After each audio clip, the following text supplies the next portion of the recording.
Amigos invisibles, este año se ha cumplido el primer centenario de la muerte de Carlos Marx. Es una figura verdaderamente singular. Esa conmemoración ha tenido un matiz y un carácter diferente según los sitios y según las circunstancias. Dentro de los países que se proclaman oficialmente marxistas, encabezados por la Unión Soviética, esta conmemoración ha sido un poco formal, externa, pudiéramos decir, sin ningún espíritu de análisis o de reevaluación de lo que el pensamiento de este hombre significa. En el resto del mundo, el mundo occidental y el tercer mundo, ha habido actitudes diferentes y desde luego podríamos decir que en los grandes centros de pensamiento del mundo occidental desde hace muchos años se está en un proceso de discusión a fondo de qué es lo que queda válido del marxismo, de qué es lo que es insostenible dentro del marxismo, de hasta qué punto el pensamiento genial de este hombre correspondió a una situación de una sociedad que ya desapareció hace más de siglo y medio y que las circunstancias del mundo son enteramente distintas, y que no solamente son enteramente distintas, sino que la evolución histórica ha demostrado que muchas de las cosas que Marx decía y pensaba no se han cumplido, han estado en contradicción con la realidad misma de los hechos, y por lo tanto no es posible seguir aceptando de un modo ciego lo que él dijo como una verdad irrefutable. Esta es una cuestión de actitud importante. Dentro de lo que podemos llamar el bloque soviético, el mundo oficialmente marxista, donde se ha proclamado una especie de doctrina aprobada, cerrada, aceptada de un modo definitivo e inmutable, que es el marxismo-leninismo, no se admite discusión, sino a lo sumo de cosas muy de detalle o de cosas muy abstractas dentro de este pensamiento. En el resto del mundo no, en el resto del mundo ha habido una discusión abierta que ha ido pasando por grados diferentes y que pasó de un momento en que tuvo el pensamiento marxista una influencia inmensa en las universidades occidentales hasta hoy que se está en un proceso crítico cuyas consecuencias no podemos alcanzar. De modo que hoy en día la suerte de eso que llamamos el marxismo es muy diferente y es muy difícil de apreciar en su conjunto, porque ¿qué tienen en común en su conjunto? La doctrina que oficialmente proclama la Unión Soviética como la base de su sistema político y de su acción y de toda su estructura ideológica, y lo que por ejemplo proclama el eurocomunismo, que difiere en puntos esenciales, o lo que proclaman los partidos socialistas occidentales que se dicen más o menos marxistas, o lo que proclaman los países del tercer mundo, o lo que entiende por marxismo la China. Todo esto viene, claro, del hecho fundamental de quién era Carlos Marx. Carlos Marx era un hombre de genio, uno de los hombres de mayor genio analítico y crítico que ha conocido la humanidad. Era un producto de la Universidad Alemana. Nació en 1818 en Alemania, en la Renania, y se formó en la Universidad Alemana. Tuvo una formación filosófica fundamentalmente influida por el pensamiento en esa época verdaderamente dominante de Hegel. Él figuró entre los jóvenes hegelianos, pero no se quedó allí. Marx era un hombre inquieto y era un hombre también con una vocación de acción muy grande. No era simplemente un hombre de reflexión y de gabinete. Esto lo llevó a mezclarse a la acción, y esa acción lo llevó rápidamente a los grupos radicales de izquierda, a los grupos revolucionarios que en esa época, y particularmente cuando se acercaba la primera mitad, el fin de la primera mitad del siglo XIX, fueron muy activos en Europa y tuvieron su culminación y su estallido en la Revolución de 1848. Él entró en contacto con estos grupos, y como era un inmenso productor de ideas y con una inmensa capacidad de análisis, él se puso a estudiar lo que él consideraba la explicación, la causa y los mecanismos centrales del sistema económico-social que imperaba en el mundo de su tiempo, en la Europa de su tiempo. Y a eso lo va a llamar él. No nos olvidemos que estamos usando continuamente palabras que él inventó, que él ha tenido ese inmenso poder de crear un vocabulario en el cual entramos todos, querámoslo o no, porque lo estamos utilizando en todo momento. Él creó, por ejemplo, la palabra capital y capitalismo. Es una invención de Marx, una explicación que él crea. Él crea la palabra burguesía. Lo que llamaban burgueses y burguesía en la Europa hasta el siglo pasado no tenía nada que ver con lo que Marx llama por ese nombre. Y él inventa igualmente otra palabra que va a tener una gran fortuna, que es la palabra proletariado. Sin embargo, todos estamos jugando con esas nociones que habría que someter a un examen de lupa para ver hasta dónde son válidas. en su verdad científica y final. Y él tiene como escenario de observación una época histórica muy determinada, que es la Inglaterra en que empieza a desarrollarse la gran industria en el siglo XIX. Este desarrollo de la gran industria inglesa en el siglo XIX tiene características muy peculiares. En primer lugar, va a establecer desigualdades sociales gigantescas.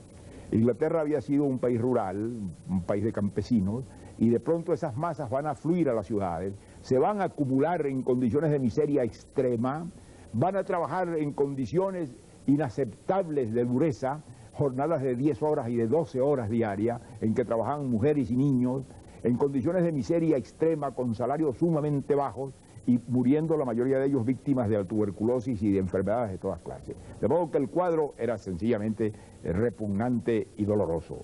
Y ante ese cuadro, en el que reaccionaron muchísimos de los llamados socialistas de la época, Marx no solamente reacciona en esa forma, digamos, emocional de repudio de aquello, sino que se pone a estudiar por qué se produce aquello, qué es el mecanismo que produce aquello, y se pone entonces a estudiar la economía política a fondo. Él se convierte en un gran economista, y se convierte también en un sociólogo, y se convierte también en un historiador.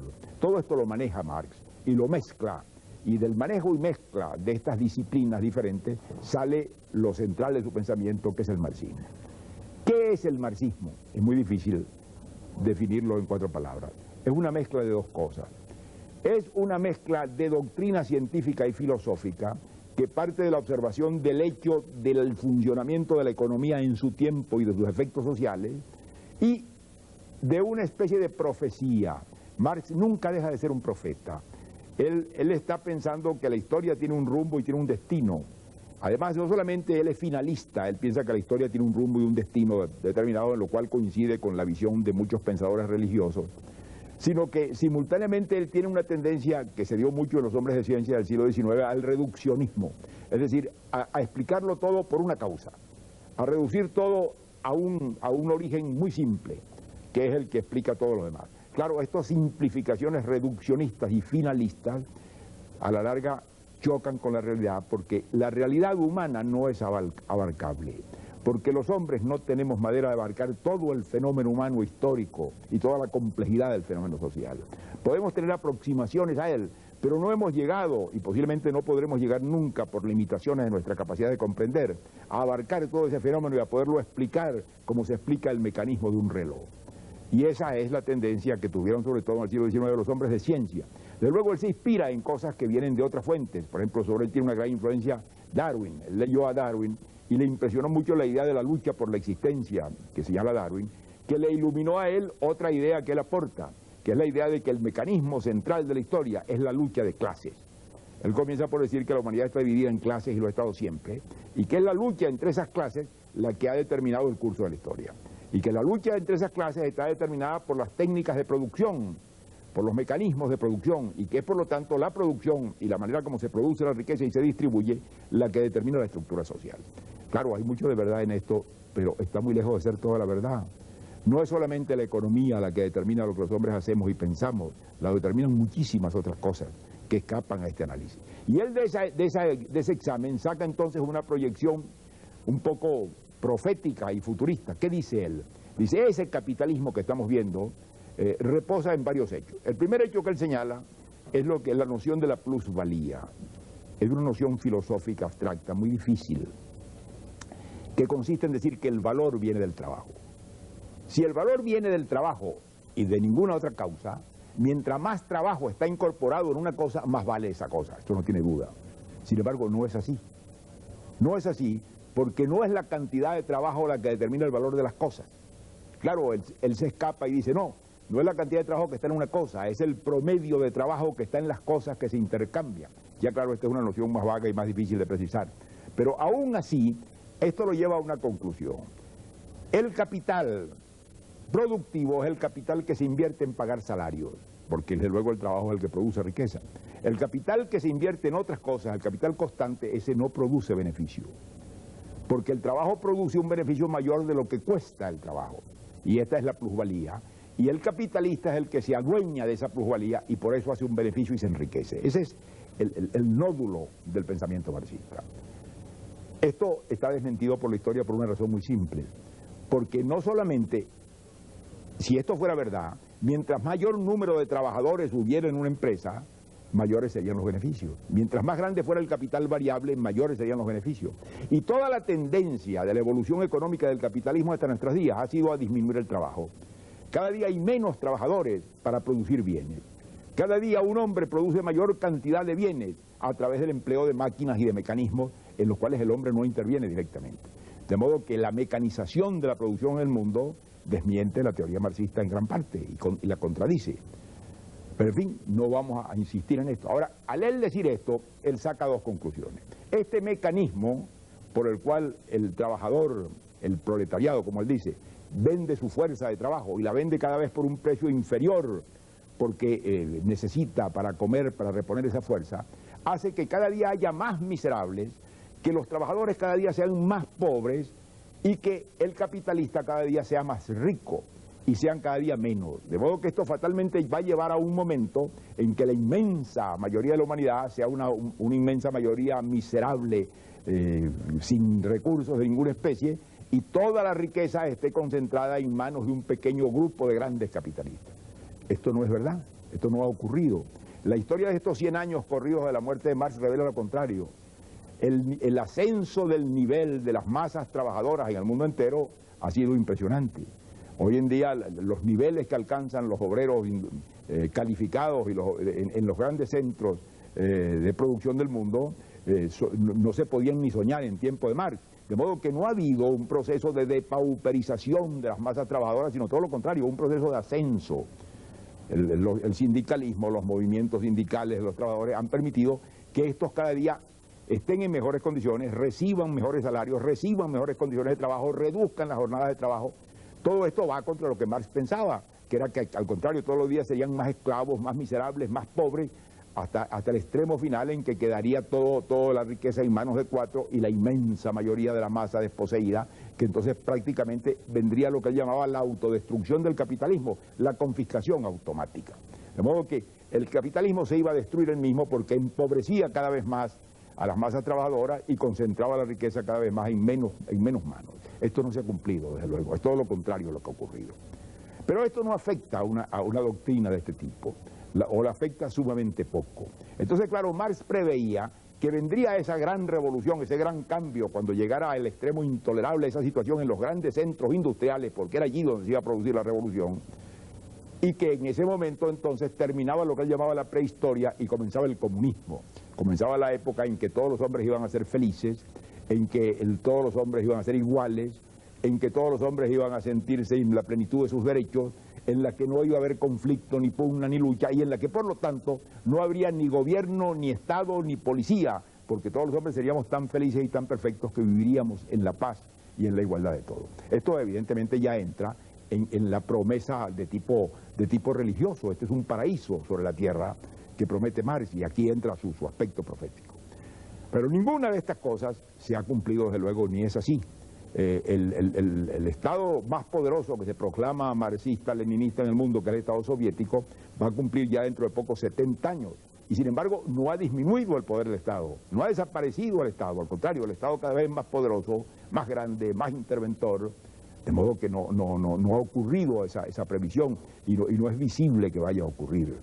El modelo que se desarrolló en Rusia y que se dice que es marxista, leninista, lo repudian hoy en día incluso los partidos comunistas o muchos de los partidos comunistas de Europa, lo que llaman el eurocomunismo, que critican muchas de estas cosas y con ellas están en profundo desacuerdo.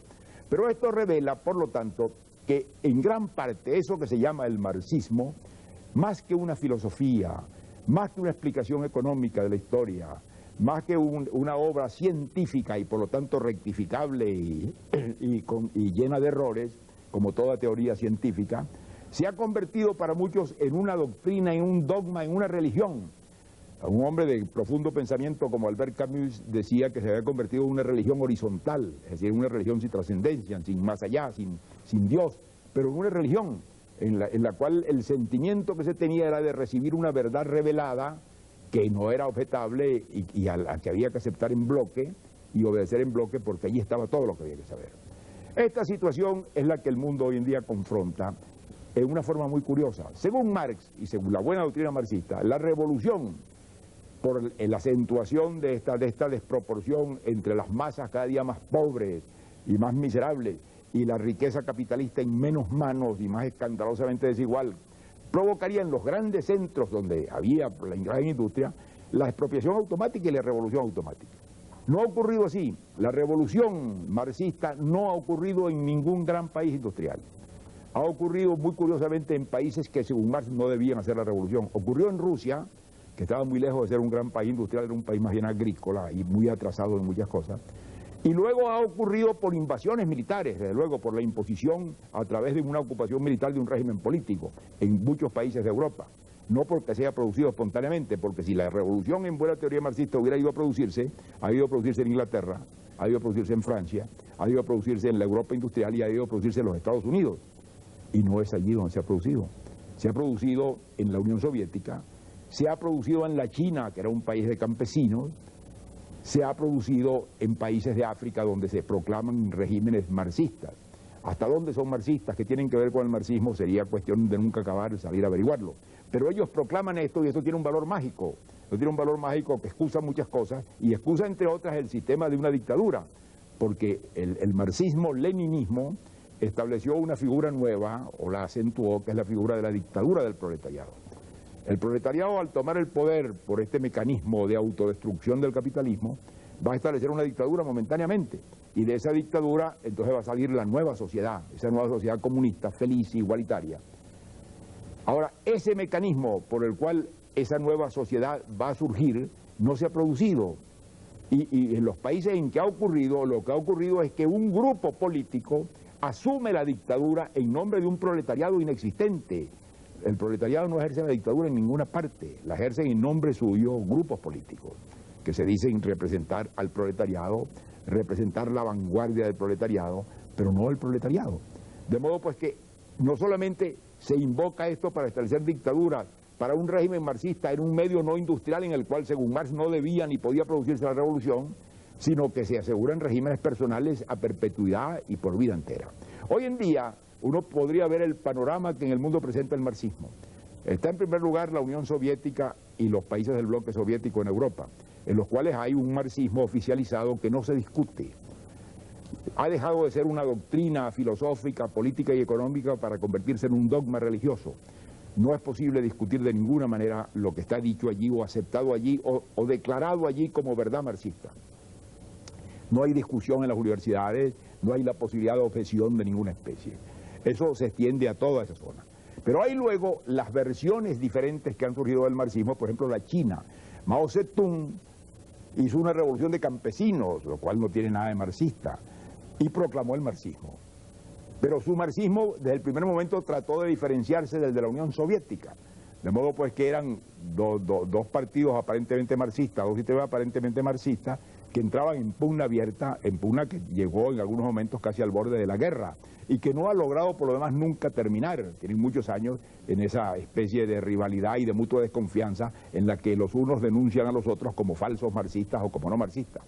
Pero no solamente hay esto, hay otros regímenes, por ejemplo el de Cuba, que igualmente se proclama marxista y que tiene unas características de caudillismo latinoamericano evidentes y de aspectos completamente localistas. Y hay los regímenes llamados marxistas que se han proclamado en el tercer mundo, particularmente en África, en los cuales sería muy difícil, fuera de ciertas proclamaciones de palabras y de una dictadura férrea que se ejerce en nombre de un proletariado que no existe, ningún aspecto que pudiera asimilarse a lo que Marx entendía por una sociedad en la cual se iba a producir la revolución. Esto revela un caso único. No ha habido nunca un pensador en el mundo que haya logrado esta clase de influencia. Ha habido pensadores muy influyentes, desde luego. Pensemos lo que fue en toda la Edad Media y hasta el Renacimiento el predominio que tuvo el pensamiento de Aristóteles. Aristóteles dominaba, lo que decía Aristóteles era la verdad. La Iglesia llegó a convertir la doctrina aristotélica en la doctrina de la Iglesia. Pero no hay que olvidar que la Iglesia era una religión, y una religión por naturaleza dogmática, y que ella lo que hizo fue incorporar el pensamiento, las ideas de Aristóteles a la explicación del dogma. Es el gran esfuerzo que hizo Tomás de Aquino. Más tarde, en el siglo XVIII, surgieron pensadores que tuvieron una influencia inmensa en la política del mundo. Hay que pensar en el eco, en la repercusión que tuvieron hombres como Rousseau, por ejemplo, como el inglés Locke, como Montesquieu. Sin duda alguna, las cosas que escribieron y dijeron Montesquieu, Rousseau o Locke influyeron en las ideas políticas de los hombres que hicieron las grandes transformaciones políticas de fines del siglo XVIII y principios del XIX, la Revolución Francesa y todas las transformaciones posteriores. Pero no hubo ningún país que se proclamara fiel a la doctrina de Montesquieu, que tomara la doctrina de Montesquieu y la proclamara como principio y dogma, y que pretendiera que toda su acción política estaba definida allí y no se apartaba un ápice de allí. Eso no ha pasado nunca. Eso pasó con el marxismo. Y pasó con el marxismo en la Unión Soviética y a través de ella en los demás países que se han proclamado marxistas. Claro que hoy podríamos hacer un verdadero catálogo de marxismos. ¿Qué entienden por marxismo en las dictaduras de África? ¿Qué entienden por marxismo en China? ¿Qué entienden por marxismo en la Unión Soviética? ¿Qué entienden por marxismo en Polonia? ¿Y a dónde llegaría el catálogo si entráramos a discutir qué entienden por marxismo en la Europa occidental?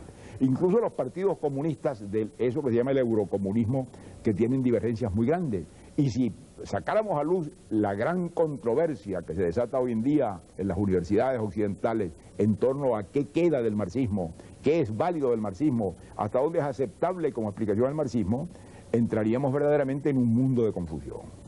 De modo que hoy en día eso que llamamos el marxismo o el marxismo-leninismo con su segundo apellido es la doctrina oficial aceptada, inmutable, de un inmenso grupo de poder político caracterizado por la Unión Soviética y los países que le siguen. Y en ese sentido es una especie de religión horizontal, como decía Camus. ¿Hasta dónde es posible que los hombres renuncien a pensar y analizar? ¿Hasta dónde es posible que vayan a pensar que lo que un hombre dijo hace 150 años frente a un fenómeno social como la primera sociedad industrial inglesa era la verdad eterna, que sobre eso no hay discusión que quepa y que lo que él dijo y afirmó a la observación de esos hechos tiene validez para todos los hombres en todas partes por todo el tiempo? Evidentemente esto es anticientífico. La ciencia no es sino un camino de aproximaciones, de intuiciones, que luego hay que rectificar o que hay que cambiar. Si nosotros tomamos lo que dijo Darwin, que fue genial, tenemos que admitir que hoy en día lo que queda del darwinismo es parte de lo que Darwin dijo, ha sido rectificado y cambiado por muchísimas cosas, y hoy en día hay todo un neoevolucionismo. Asimismo tendríamos que pensar que hoy en día debe haber muchos neomarxismos, muchos marxismos revisionistas, pero esto no lo entiende el hombre común y corriente, porque para saber qué pensaba Marx se necesita una cultura extraordinaria. Se necesita tener una cultura filosófica muy grande, haber leído mucho de filosofía. Se necesita tener una cultura económica muy grande para discutir los aspectos económicos de la doctrina de Marx.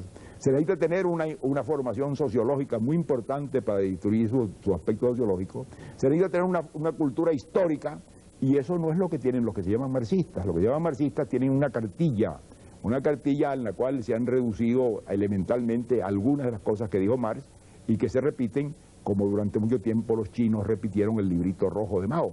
Es decir, un catecismo de acción, un catecismo de dogmas, un catecismo de principios inalterables, inmutables, aceptados una vez por todas, que están muy lejos de ser ni una verdad científica, ni tampoco es posible que una cosa tan cambiante, tan variable, tan voluble como la evolución humana y como la conducta humana haya quedado definida de una vez para siempre en el pensamiento que un hombre tuvo hace 150 años, por muy genial que sea ese hombre.